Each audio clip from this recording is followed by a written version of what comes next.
Hi, my name is Bruna Dicecca, and I am the owner of Ritual Hair Skin Beauty located in Toronto, Ontario. To date, if the lockdowns lift as of May the 6th, my business will have been closed for a total of 316 days. Hey, I'm Brian Douglas. I'm the owner of Switch Up Union Personal Training Studio located in Halton, just outside of Mississauga in Oakville. And between the rolling, opening and closing lockdowns, my business has been shut down and open and decimated over all these lockdowns. And we're the parents of two beautiful boys, age 11 and 15. The restrictions have done absolutely nothing, and we feel it's complete insanity. The definition of insanity is doing the same thing over and over again, but yet expecting a different result. And the way the government is leading is continuing to lock us down in hopes to keep the public safe, but what they don't realize is the collateral damage caused by the lockdowns due to small business owners, our families, our children, and our communities at large. So instead of the news showing case numbers on the rise and the impact that it's having on our hospitals, why aren't they showing the impact that it's having on small business owners, our children, families that have been impacted by suicide, domestic violence, and poverty, the mental breakdowns, and the decimation of our businesses? This to me is heartbreaking. Half of my clients that have converted to online training, we are no longer even doing training sessions. They turn into counseling sessions, as I'm hearing about how decimated their children are in terms of turning to drugs, the issues between spousal abuse and challenges. Pre-lockdown, my business employed 31 employees. We ensured that our public was safe. We followed all protocols and government mandated sanitation guidelines. To date, I have a staff of 15 people, maybe, most of which are suffering themselves with mental illness. A lot of them are having to consolidate debt. Some of them can't even afford to pay their rent or feed their children.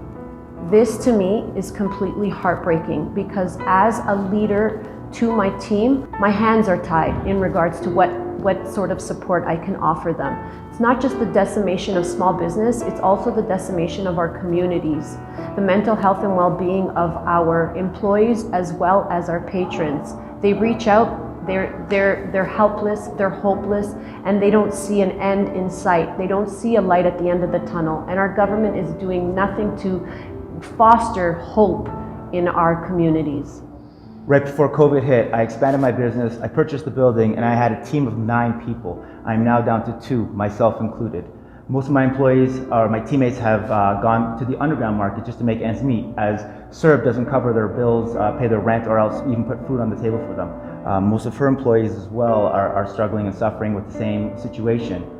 We have safety protocols in place here at the gym and even at her salon that regulate health and safety for our clients, but we know what's going on in the underground market or in the black market.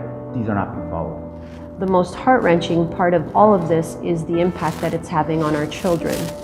Like I mentioned, we have 2 boys, an 11-year-old and a 15-year-old. My 15-year-old has exceptionalities. He hasn't been able to see his therapist since lockdowns have started. So that's of great detriment to him and his mental health and well-being. We've done our best to try to shield our children from the COVID fear-mongering. We don't watch the news, we don't subscribe to the narrative of the numbers. However, it's very, very difficult for us to have to maintain our composure and, act as though there's nothing going on when our businesses are in the midst of being decimated. So our concern primarily is for our children's mental health and well-being. We all know how children thrive with routine and structure, and being told 18 hours before online learning takes over is very difficult, especially for a child like ours who does struggle with inconsistency and lack of routine. I've literally watched the emotional and physical energy of both of our children just lower as the months have gone on, as well as talking with many of my clients and just hearing the horror stories of what's going on within their own families. It's unacceptable. And the mental health and well-being of our children is paramount because after all, at the end of the day, they are our future. We don't know what these lockdowns are going to do to them mentally, emotionally, and physically in the long run. So to continue these lockdowns and these strict measures the impact is going to be unimaginable on our children.